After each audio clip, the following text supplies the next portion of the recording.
Jesus. Vamos então à meditação da Palavra de Deus nessa noite, no livro de Lucas, Evangelho de Lucas, no capítulo 2, a partir do verso 39. Lucas 2, a partir do verso 39.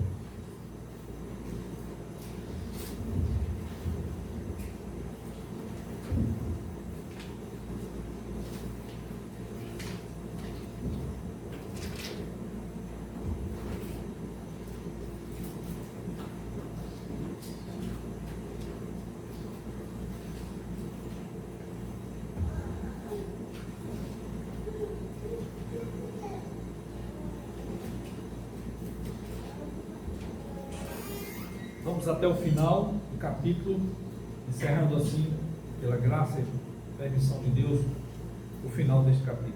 Lucas 2, 39 ao 52, que diz assim: Cumpridas todas as ordenanças segundo a lei do Senhor, voltaram para Galiléia, para a sua cidade de Nazaré. Crescia o menino e se fortalecia, enchendo-se de sabedoria, e a graça de Deus estava sobre ele. Ora, anualmente iam seus pais a Jerusalém para a festa da Páscoa. Quando ele atingiu 12 anos, subiram a Jerusalém segundo o costume da festa. Terminados os dias da festa, ao regressarem, permaneceu o menino Jesus em Jerusalém, sem que seus pais o soubessem. Pensando, porém, estar ele entre os companheiros de viagem, foram o caminho de um dia e então passaram a procurá-lo entre os parentes e conhecidos. E não tendo encontrado, voltaram a Jerusalém à sua procura. 3 dias depois o acharam no templo, assentado no meio dos doutores, ouvindo-os, interrogando-os. E todos que ouviam, muitos se admiravam da sua inteligência e das suas palavras, das suas respostas. Logo que seus pais o viram, ficaram maravilhados. Sua mãe lhe disse: Filho, por que fizestes assim conosco? Teu pai e eu, aflitos, estamos à tua procura. Ele lhes respondeu: Por que me procuráveis? Não sabíeis que me cumpria estar na casa do meu pai? Não compreenderam, porém, as palavras que ele lhe dissera, e desceu com eles para Jerusalém, e era-lhes submisso. Sua mãe, porém, guardava todas estas coisas no coração. E crescia Jesus em sabedoria, estatura e graça diante de Deus e dos homens. Amém. Oremos mais uma vez.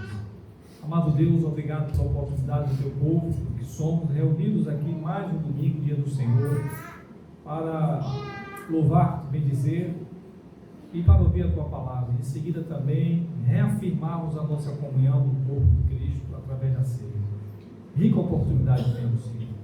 Pedimos que nos alimente mais de Cristo, agora pela palavra, depois pela ceia. Que o Senhor se agrade de nós, pedimos perdão dos nossos pecados, abençoe as crianças que também ouvirão junto aos seus pais e possam, pelo teu Espírito, de maneira que sequer compreendemos, possam ser edificadas também, Pai. Em nome de Jesus oramos, em nome dele, nosso Salvador. Amém. Meus irmãos, criar filhos neste mundo não é fácil, é uma tarefa difícil, mas nunca foi fácil. Na verdade, o mundo do pecado, o mundo de dificuldades, já mostrava no início da criação, quando houve o primeiro homicídio, que foi um fratricídio, um irmão matando o irmão. Já bem perto da criação, depois da queda, a situação de vivência familiar, de vivência deste mundo não seria fácil. É sempre um desafio. Hoje, os desafios são grandes até dentro de casa, por causa da internet. Antigamente bastava botar nossos filhos dentro de casa e estava mais seguro. Agora dentro de casa também não está tão seguro, precisa ser fiscalizados, o que eles estão vendo, o que eles estão assistindo. Então é uma preocupação sempre grande. E também das prioridades. Qual deve ser a prioridade na criação dos filhos? No mundo secular é muito comum que os pais deem a melhor educação intelectual para os filhos, o melhor suprimento físico para os filhos, com roupas, lazeres, comida. Há uma preocupação muito grande, mas muitos se descuidam da educação moral e espiritual dos filhos. Muitos. Tive alguns exemplos que poderia citar aqui, mas quando vem à mente, mas vocês puderem ter também esses exemplos em suas vidas. Pessoas que deram de tudo de melhor para os filhos, do ponto de vista intelectual, material, mas não se preocuparam com a vida espiritual e moral dos seus filhos. Quando cresceram, viram o que aconteceu. Agora há pouco, fomos surpreendidos pela morte de um jovem, embora casado, mas jovem ainda, Charles Kirk, falecido por um atentado brutal. E, curiosamente, quem o matou, a história que se sabe até aqui, é que foi um menino criado de maneira conservadora, digamos assim, com valores familiares. Seu pai, policial, e também criado numa igreja cristã, nós podemos afirmar o cristianismo verdadeiro, nessa que ele participava, né, dos mormons. Mas bastou apenas um ano numa universidade, que ele celebrou e agradeceu por ter ganho uma bolsa. Bastou um ano, as ideias desse que foi criado de modo normal, tranquilo, virar a cabeça. E viver, inclusive, já estava vivendo com outro homem que se dizia mulher. E atentou contra esse jovem que simplesmente era um cristão que pregava as verdades da Bíblia, e passou apenas um ano na faculdade para virar completamente a cabeça e mudar e fazer um assassinato que provocou reações do mundo inteiro. Na Inglaterra, uma passeata, segundo a mídia, 100 mil pessoas, segundo a mídia, sempre diminui o número, calcula-se mais de 1 milhão de pessoas em Londres. Também na Coreia do Sul, passeatas gritando e exaltando o nome desse jovem, relembrando que houve uma promoção, a maneira drástica como foi morto esse jovem, que pregava os valores bíblicos da palavra de Deus. Então veja que às vezes acontece isso, pode se esforçar para criar bem, mas basta uma semana no ambiente ruim, como diz a palavra de Deus em 1 Coríntios, que as más conversações corrompem os bons costumes. Então é preciso ter uma forte preocupação para criar os filhos corretamente. Aqui nós temos, depois da apresentação de Jesus como primogênito, Maria, os seus pais, José e Maria, fizeram todo o ritual. Maria fez o ritual de purificação, ele foi circuncidado. Lucas nos apresenta também que nessa apresentação, Simeão e Ana, dois profetas, estavam lá e falaram acerca do menino Jesus, e também falaram dele como Salvador e Redentor. E também Lucas nos informa que após toda essa cerimônia de purificação de Maria e de apresentação de Jesus com o rito da circuncisão, eles voltaram para a Galileia. Lucas não menciona o tempo do Egito. A verdade é que o tempo do Egito, citado por Mateus, é que a gente não pode precisar que foi imediatamente. Na nossa cabeça, nossa mente, a gente pensa o seguinte: Jesus nasceu em Belém, numa manjedoura, tal como é descrito, e os magos que vieram do Oriente, que a gente não sabe quantos magos eram, sabemos que são 3 presentes, ouro, incenso e mirra, e alguns pensam que seriam 3 por isso, mas não necessariamente, que eles vieram e viram até onde Jesus estava. A cena, parece que eles viram beber os meninos, essa é a cena, mas há discordância, porque quando Herodes pediu para que os magos voltassem, e eles não voltaram, ele deduziu que tinha passado 2 anos, e aí eles mandou matar 2 anos as crianças da região de Belém, e 2 anos para baixo. Então, é provável que quando José foi avisado para levar o Filho de Deus para o Egito, Jesus já não era mais um bebê, né? Não era um bebê. Então é provável também, há uma possibilidade também de que os magos visitaram Jesus, não exatamente naquela caverna, mas talvez em Nazaré. O fato é que não temos certeza, não tem como ter certeza, mas Lucas não quer mencionar, como Mateus, a visita, né, dos magos, nem a ida de Jesus para o Egito. Já menciona diretamente que ele foi para Galileia, não faz essa menção, mas Lucas faz outras menções que outros evangelistas não fizeram. Lucas fala, por exemplo, dessa infância de Jesus, da circuncisão, e também fala da pré-adolescência de Jesus, que é o texto que nós vemos, com 12 anos. Os outros evangelistas não falaram, os outros 3 evangelistas.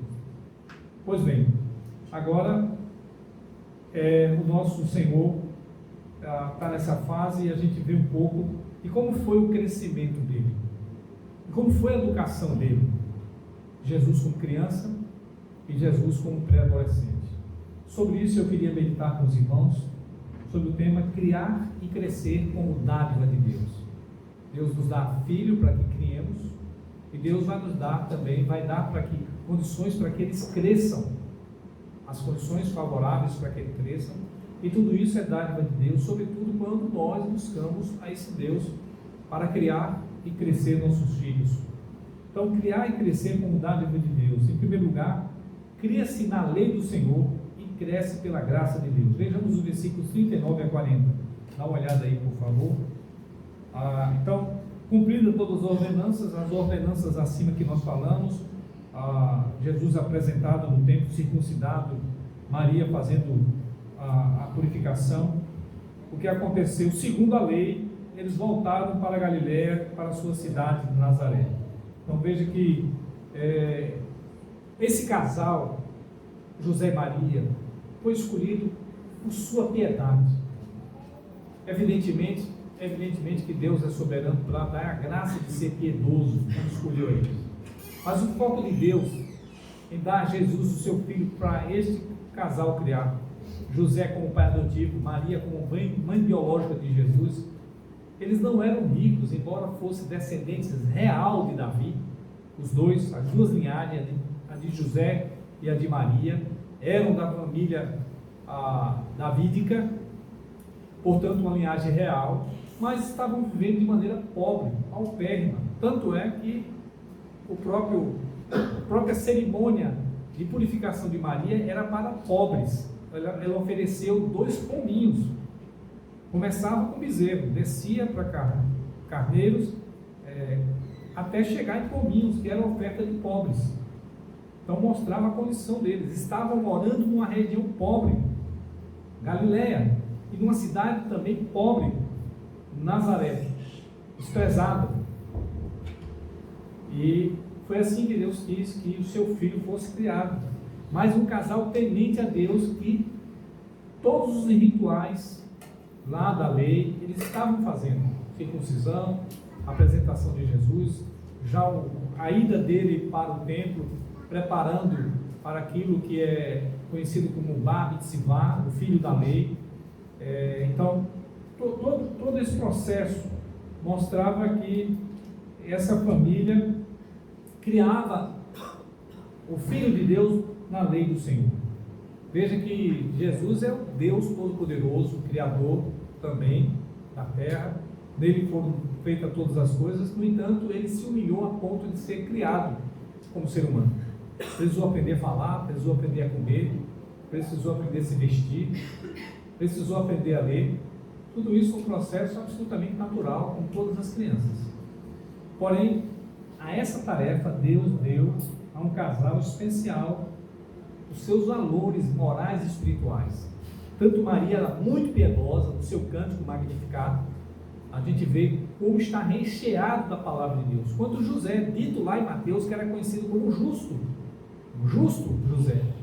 Então veja, pobres, uma profissão mediana, carpintaria mediana, à época também, como hoje, boa, uma profissão boa, mas não era de status elevado, ainda mais porque carpintaria em Nazaré, lá na região pobre, na cidade pobre, certamente não era bem pago. Mas José ensinou seu filho a ser carpinteiro, e ele de fato assumiu a carpintaria, tudo indica, sendo aquele que seria o arrimo da família, né? O provisionador, porque José some da história. O único relato que nós temos de José, o último, é aqui, quando ele, aos 12 anos, Jesus vai ao templo com eles. Depois José some da história, o que leva a entender que José morreu.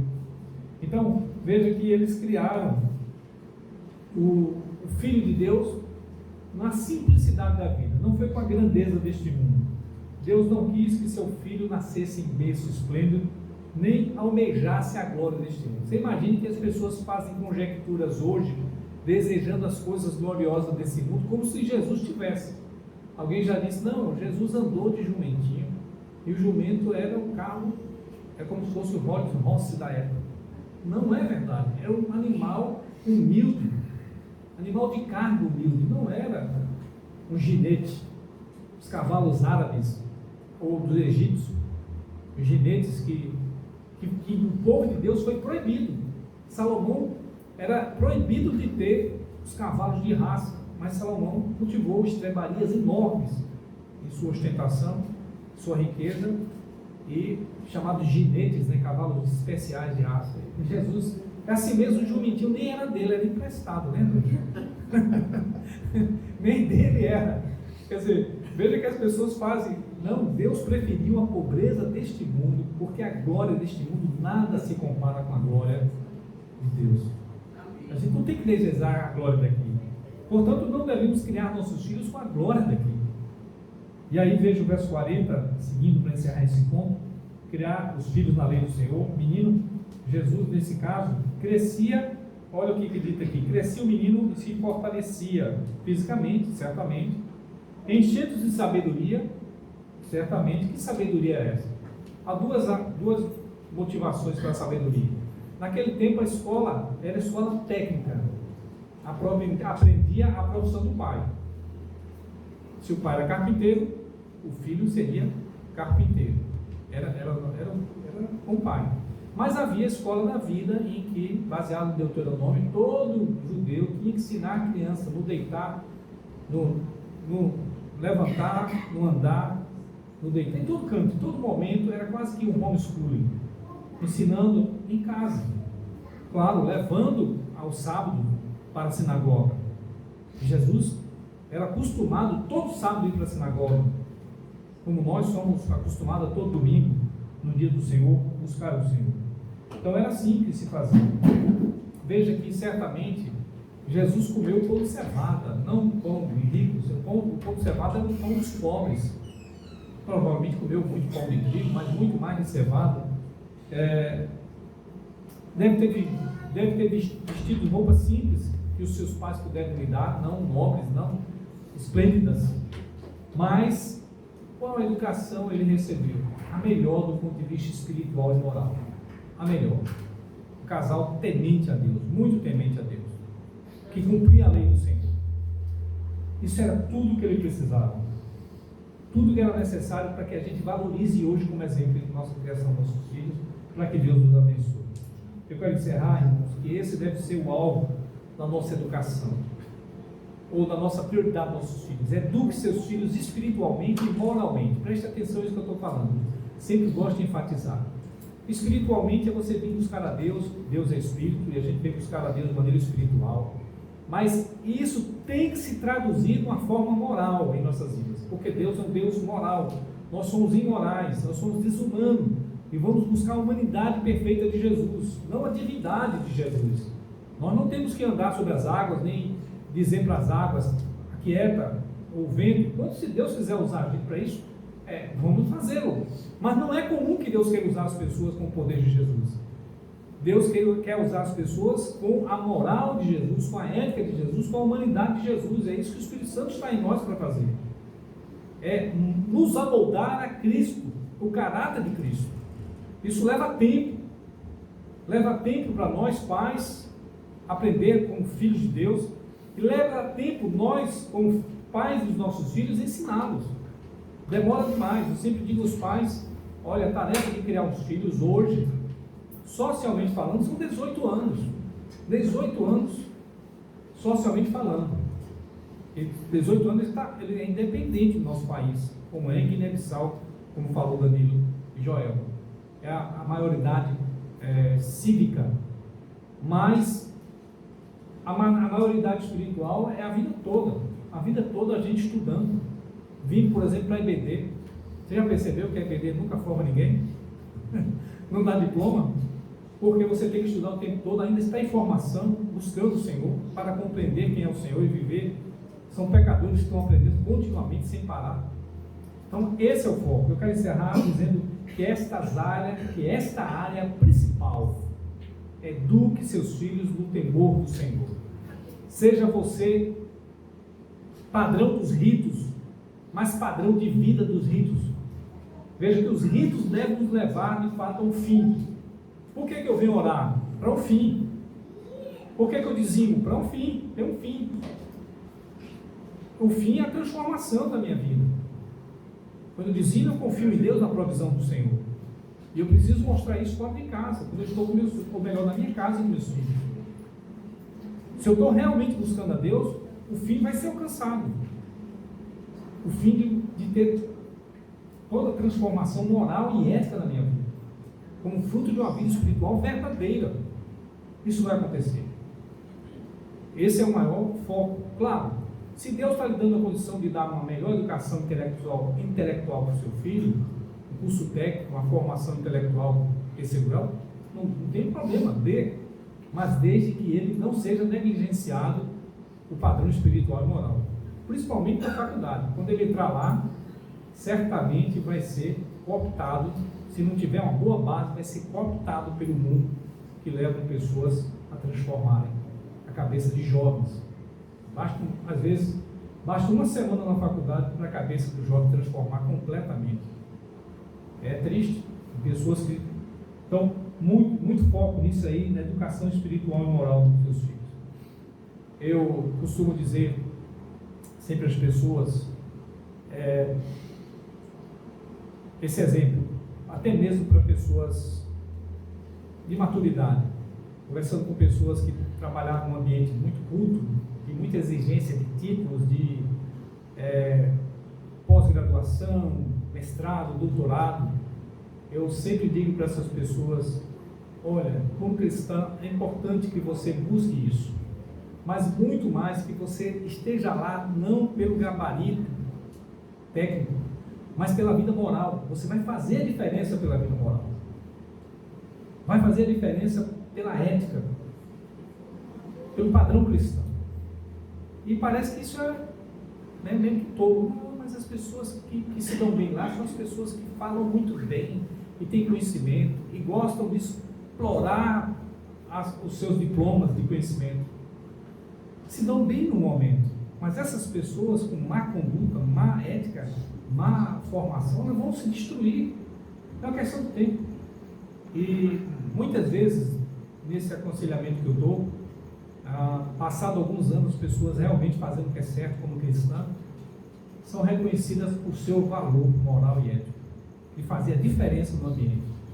Você está vendo como é isso? Importante? Pessoas com títulos, com formação, mas são pessoas moralmente e espiritualmente ruins. E o cristão tem toda a capacidade de fazer diferente.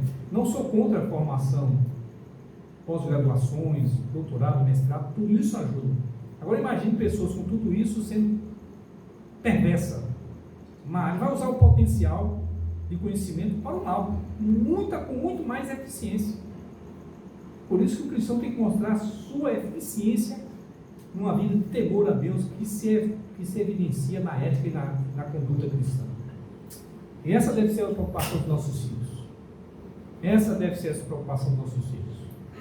Eu lembro, permita-me citar aqui como exemplo, às vezes quando houve aquela ênfase de Raul Gil, né? Tantos músicos cristãos iam para Raul Gil, seus pais levavam motivados, não, porque meu filho cantar, minha filha. De fato, nós temos grandes pessoas da área musical que fizeram sucesso porque vieram da igreja. E os pais queriam apresentar ao mundo secular para ter sucesso. Sucesso inclui dinheiro. Mas quantos se perderam? A gente poderia fazer uma lista de muitos cantores famosos nos Estados Unidos e no Brasil que vieram de berço evangélico, porque cantavam na igreja, descobriram talentos e foram para o mundo e deixaram a igreja, mas deram-se bem no mundo. É um contrassenso um pai querer que um filho faça sucesso no mundo. É um contrassenso. Lembremos daquele J. Olha o que virou. Que lamento, que lástima, que situação. Né? Outros vários, poderíamos citar vários cantores. Não convém estar aqui, não é o motivo da pregação, mas lembremos de focar na vida espiritual.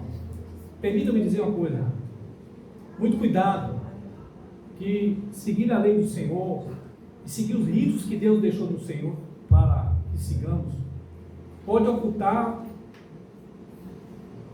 mau caráter de muita gente, até de pais. Eu vejo histórias de pais, de pastores, até de presbíteros, que tinham uma conduta na igreja, mas que não era a mesma conduta em casa. Mostravam que não eram cristãos de fato. E tem muitos filhos revoltados. Por quê? Na igreja, toda a postura de santidade, fala com impostação de voz, em casa a conduta é completamente destoante da igreja. Isso leva à revolta dos filhos, porque não vê o cristianismo verdadeiro em casa, só vê o cristianismo aparente e ritual da igreja. Não era assim com José e Maria. A coisa era séria nos ritos e séria também em casa, extremamente séria, moralmente séria, porque o rito era verdadeiro, levava ao fim verdadeiro, que é o fim moral e ético, que é a santificação. Segundo e último lugar, irmãos, criar e crescer com dádiva de Deus, cria-se numa piedade perseverante e cresce na comunhão com o Pai. No verso 41 a 42. Veja que os pais iam anualmente à festa da Páscoa, principalmente a Páscoa. O homem tem que ir todas as 3 grandes festas. Tinha 5 grandes festas, mas Deus exigiu 3, mas eles iam a mais festas que foram acrescentadas, né? A festa de Esther foi acrescentada, não foi ordenado por Deus, mas o povo de Israel cumpria, como um dia de livramento, né? Dia de sorte, Purim, e várias outras. Mas eles iam. José ia à festa por ser temente a Deus. Das mulheres era obrigatório, ela iam na Páscoa, que era a festa principal. Então veja que a família tinha uma vida piedosa de rico, porque eles eram verdadeiros. E era a fonte da piedade deles, era buscar verdadeiramente a Deus. O verso 42 nos mostra que Jesus, aos 12 anos, subiu para Jerusalém, e é provável, alguns comentaristas dizem que foi nessa época que ele foi, com uns 12 anos já para completar 13, fazia aquilo que eu disse anteriormente, que é o Bar Mitzvah, né? Filho da lei. Bar é filho, Mitzvah é lei. Então, é mais ou menos correspondente à profissão de fé que nós fazemos. A igreja presbiteriana tem esse padrão. Batiza-se os filhos quando pequeno, porque são do pacto, filhos do pacto dos pais com Deus. Então, meu filho, por eu ser crente, e minha esposa ser crente, meu filho é crente. E nós apresentamos ao batismo dizendo, vamos criar como povo de Deus. E quando eles chegam na maturidade, a primeira maturidade das pessoas é a maturidade espiritual, que os judeus consideravam a partir dos 12 anos. Tá? Então, quando na virada dos 13, então, a criança podia fazer a cerimônia, o homem fazia a cerimônia em que ele se declarava filho da lei. Aí ele ia dizer, agora eu sou responsável diante de Deus por meus atos. Então ele se mostrava com... Era maturidade, isso era desejado. Alguns judeus usam, né, aquele... coloca os filactérios, né, parte da palavra de Deus na mão direita e na testa. E essa cerimônia, alguns judeus ainda cumprem isso. Pois bem, Veja que eles levaram Jesus, provavelmente alguns comentaristas dizem que eles levaram até antes, preparando Jesus para, depois dos 13, que ele via frequentemente. Já outros dizem, não, ali foi feito o Bar Mitzvah. Não sabemos. O fato é que os pais estavam levando para essa profissão de fé pessoal do próprio Senhor Jesus, que tinha que crescer também nesse temor ao Senhor. E aí, veja que a gente faz os ritos em toda a piedade verdadeira, buscando esse alvo moral e espiritual dos nossos filhos, e deixa com Deus a graça de atingir o coração dos nossos filhos. É evidente que você não tem poder de salvar os seus filhos, mas você tem o poder de santificá-los. Nós somos inculcados a santificar os nossos filhos.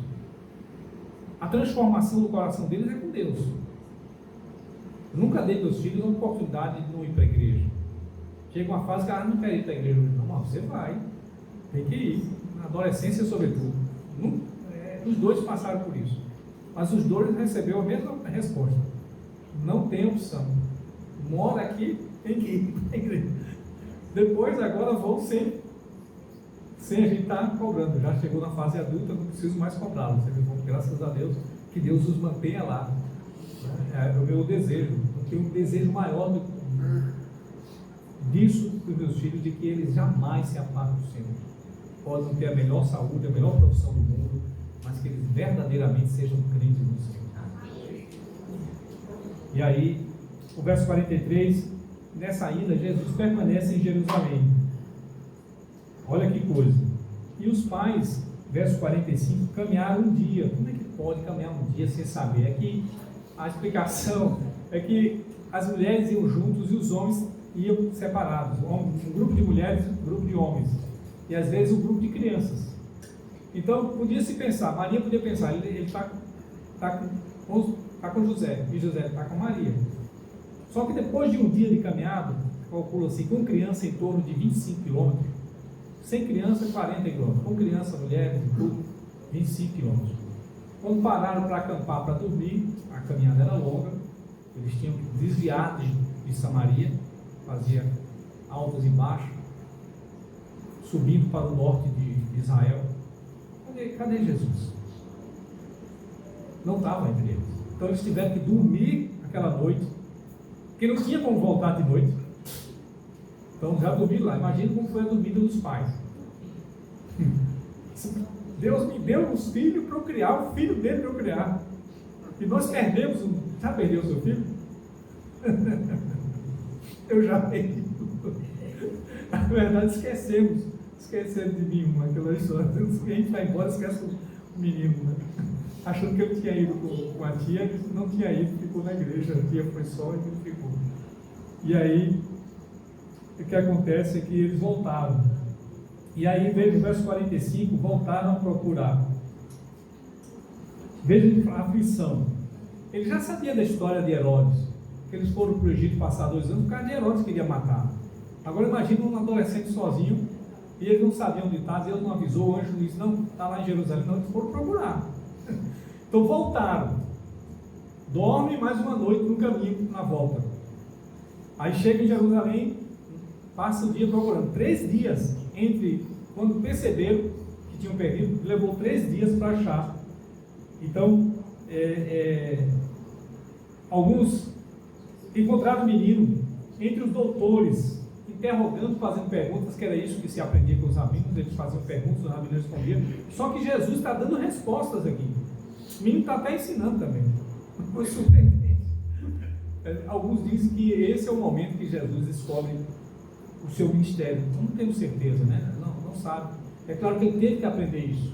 Ele não é que ele sabia tudo. Não é como aqueles contos dos apócrifos que Jesus fazia milagres, fazia um passarinho de barro, soprava um passarinho, o passarinho saía voando. Isso é tudo conto. Existe livro apócrifo sobre isso, que não serve de nada. Mas ele teve que aprender que ele era o Filho de Deus, e essa consciência talvez se deu aqui. Tanto é que quando encontra, veja o verso 47, os pais se admiraram, né? Aliás, as pessoas se admiraram. 47 aqui do texto diz assim: E todos que o ouviam, muitos se admiravam da sua inteligência e de suas respostas. Sobre o que ele estava perguntando? Não era biologia, não era química, física, não era marcenaria, era teologia. Era sobre a palavra de Deus. O que Jesus aprendeu? A fonte deles eram os pais e a sinagoga. E claro, uma capacidade absurda de aprender. Um homem perfeito, um menino perfeito, né?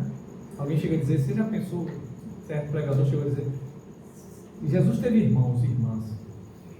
Já pensou como era conviver com um irmão perfeito que nunca erra? E toda a confusão é ele que dava certo, os outros que situação, né? Era o perfeito. Então, até para aprender tudo, interesse, aprender certamente, porque não havia pecado, não havia preguiça, não havia descuido, não havia relapso, tá? É importante que você saiba que as pregações, por exemplo, os salmos, eles eram decorados, as crianças decoravam os salmos. E uma das facilidades de decorar os salmos é que os salmos são, por exemplo, os salmos são em acrósticos, com as letras do alfabeto hebraico, para facilitar. Então, se decoravam. É que a gente hoje está num mundo cheio de muitos conhecimentos, pouco conhecimento de tudo, de várias coisas. Eles tinham muito conhecimento de uma única coisa. Única coisa. Só para os irmãos terem uma ideia, a Fanny Crosby, que era cega, e tem muitos dinários, você vai descobrir o nome dela, F, alguma letra, Crosby. Essa irmã que compôs muitos hinos do nosso inário, era cega. Nasceu cega. E aprendeu a tocar e compor. E também diz que a Fanny Crosby, quando criança, sabia todo o Pentateuco de cor, todos os 5 livros do Velho Testamento de cor, podia recitar de cor. Mas como é que pode? Eram outros tempos em que a prioridade era isso. A prioridade era essa educação do conhecimento da palavra e aplicação desse conhecimento na vida. Outros tempos, né? A gente pensa hoje, sabe tudo, né? Já vai no dedinho lá no celular, já sabe onde tem que, pequenininho, já nasce sabendo que o celular tem informação, mas pouco conhecimento da palavra e a aplicação dessa palavra muito menos. Pois bem, e o que acontece aí é que, verso 48, veja, que José e Maria descobrem ele, né? Acham, seus pais ficaram maravilhados, logo os seus pais viram e ficaram maravilhados. Sua mãe diz, filho, certamente foi a primeira repreensão que Jesus recebeu, filho, por que fizeste assim conosco? Teu pai e eu estamos aflitos à tua procura. Uma pequena repreensão que Maria deve ter dado para Jesus, mas olha a resposta dele. A resposta foi, por que me procuráveis? Não sabias que me cumpria estar na casa do meu pai? Aqui a resposta de Jesus, mostrando que a obediência ao pai, nesse caso, deveria ser maior do que a obediência aos pais físicos. E claro que eles tinham essa informação, que Jesus era o Filho de Deus. Eles não entenderam no momento. E aquele menino estava sendo criado de maneira normal, mas ele era especial. Ele era o Messias. E isso seria evidenciado em algum momento. É por isso que alguns dizem que esse é o momento que ele toma consciência do seu ministério e seu Messias. E aí ele proclama isso. Os pais, no entanto, não compreenderam. Veja, não compreenderam. Mas olha o que é dito aí em seguida, 51 e 52 encerrando. Então, e desceu com eles para Nazaré e era-lhe submisso. Veja que o texto enfoca a submissão. Sim, é importante dizer como é que Lucas soube isso aqui. É bem provável, diz os comentaristas, que a fonte de Lucas foi a própria Maria.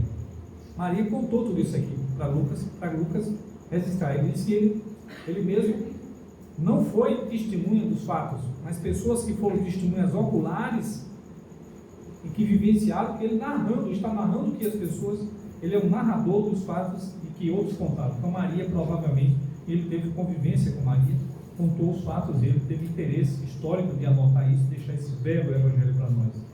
Mas o texto, veja que o texto mostra a submissão de Jesus, porque ele é quinto mandamento. Naquele momento que ele ficou, que em Jerusalém, na casa do Pai, ele também estava sendo submisso a Deus.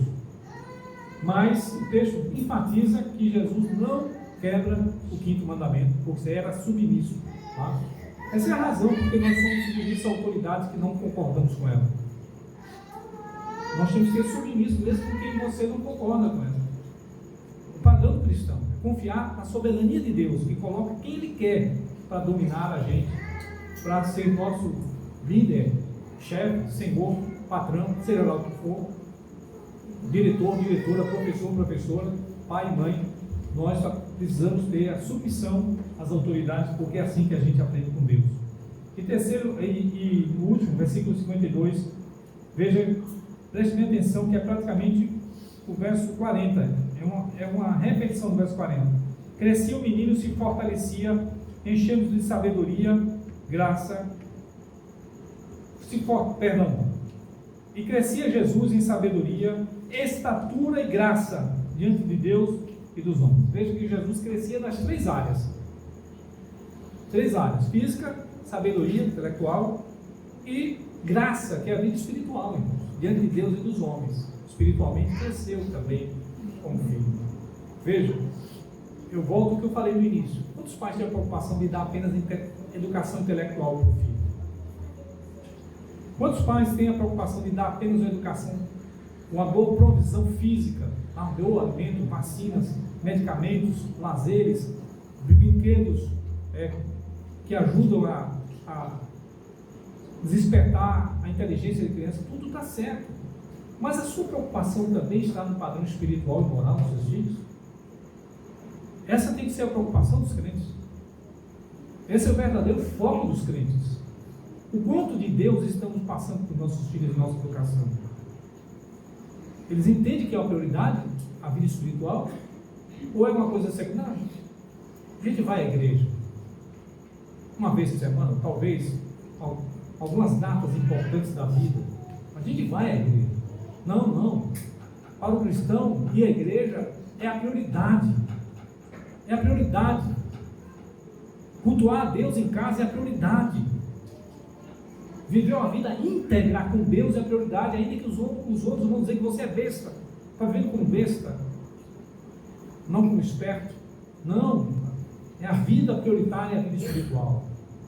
Ainda que a gente não tenha o melhor deste mundo, precisamos oferecer o melhor de Deus para os nossos filhos, que é a vida espiritual e o temor ao Senhor. É assim que eles vão criar, é assim que vamos criar nossos filhos. É assim que tem que ser. Não tenhamos, irmãos, tanta ansiedade de criar nossos filhos. A gente às vezes é muito afetado pela ansiedade de querer dar o melhor, ter o carro, a melhor comida, o melhor lazer para os filhos. A gente é afetado pelo mundo que nos afeta. Isso não deveria ser a preocupação. Comprar o melhor videogame para o filho. Não tem nada de errado com o videogame, mas não deve ser a preocupação. A gente fica ansioso demais na criação dos filhos. Deus vai nos dar a graça, confiando nele, de criar nossos filhos, e eles vão crescer também na graça do Senhor. Amém. Sobretudo se a preocupação for espiritual. Eu quero encerrar que Jesus esteve sumido por 3 dias. O que lembra você 3 dias? Ele 3 dias também esteve oculto sobre a terra, que os discípulos disseram: acabou, agora perdeu tudo. Desanimados, os discípulos no caminho deram a volta. A gente achava que era ele que ia restaurar. Veja, estava tudo dentro dos planos de Deus. Os 3 dias que Jesus passou distante dos seus pais estavam dentro dos planos de Deus para a formação de Jesus, para a consciência do seu chamado de Messias, até mesmo para a sua identificação. Os pais se admiraram e os doutores da lei se admiraram com aquele menino. Estava tudo dentro dos planos de Deus. A gente pode ficar ansioso porque a gente não sabe o que vai acontecer, mas está tudo dentro dos planos de Deus. Assim como os 3 dias que Jesus esteve no ventre da terra. A gente vai celebrar esses 3 dias, o fato de ele ter morrido, uma santa ceia. Tudo no plano de Deus para a nossa redenção. Nos preocupemos, irmãos, em dar para os nossos filhos a melhor educação espiritual e moral. Nunca separe espiritual de moral. Tem que estar junto. Se é verdadeiramente espiritual a sua vida a Deus, você vai identificar com a vida moral transformada. Estou dizendo isso baseado, inclusive, no livro de João. Se nós dizemos que estamos na luz como Deus é luz, como é que você anda em trevas? Então você é um mentiroso, João disse. Se Deus é luz e eu estou na luz, a minha vida tem que ser luz e não trevas. Injustiça, imoralidade. Não pode. E veja, irmãos, por que esse é um esforço grande? Porque a gente não quer isso. Não é natural eu querer luz. É natural eu querer trevas, pecado. E eu venho para a igreja para buscar a luz do Senhor. E para que essa luz seja efetiva em minha vida e na vida dos meus filhos. Então priorize a educação espiritual e moral dos seus filhos. Segundo, Deus honra a vida piedosa dos pais que confiam seus filhos a Ele. Senhor, me dê tudo, não me dê tudo, mas me dê uma boa capacidade de educar meus filhos no temor do Senhor. Confie em Senhor. Você vai ver que essa formação é melhor. Você vai ver que não fica ansioso. Permite uma experiência minha também. Passado o tempo, meus filhos cresceram, graças a Deus. A gente tem angústia, um medo, aquele receio de que eles deixem o Senhor. Eu estou mais estável, eu e minha esposa estável, mas a gente ora todos os dias pela vida espiritual. Todos os dias eu e minha esposa oramos pela vida espiritual dos meus filhos, para que eles jamais deixem o Senhor. Essa é uma oração constante. Mas eu ficava ansioso por tentar dar o melhor para meus filhos. Uma educação, que eu recebi uma boa educação dos meus pais. Sempre, muitas vezes, deixei de lado de ter um carro ou de ter uma condição melhor para poder pagar um bom estudo para eles. Essa foi a preocupação, mas a gente sempre fica ansioso. E, na verdade, a ansiedade é falta de confiança em Deus. Eu tenho que priorizar, como disse Jesus em Lucas, em Mateus 6, a famosa passagem, ansiosa solicitude pela vida, né?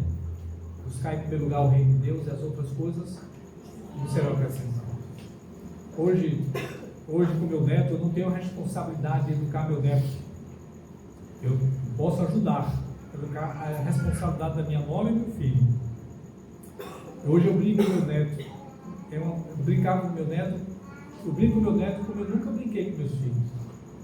Por quê? Eu estava preso à ansiedade, preocupado ali em trabalhar, em ter isso, tá aquilo, uma roupa. Mas às vezes era tão bom gastar tempo, brincar, rolar no chão, gastar tempo e valorizar o culto ao Senhor, mostrar uma vida piedosa, muito melhor. Nos preocupemos com isso, irmãos. Deus vai nos honrar na criação dos nossos filhos. Essa não é uma tarefa fácil nem rápida, não é. É muito demorado, mas se você fizer certo, a graça de Deus vai fazer você colher os frutos convenientes dessa vida integral da educação dos filhos. Senhor, nos ajude. Esse desafio de viver a vida familiar, como casados, mas também como pais, possamos testemunhar o Teu Evangelho dentro de casa, a fim de que não sejamos escândalos para os nossos filhos, que vejam uma vida hipócrita, de pais que na igreja são tementes, espirituosos, mas não se revela com a vida verdadeira, genuína, moral e ética de casa. Nos ajude a fugir disso e confiar que criaremos e veremos nossos filhos crescidos pela graça do Senhor. É a nossa oração em nome de Jesus. Amém.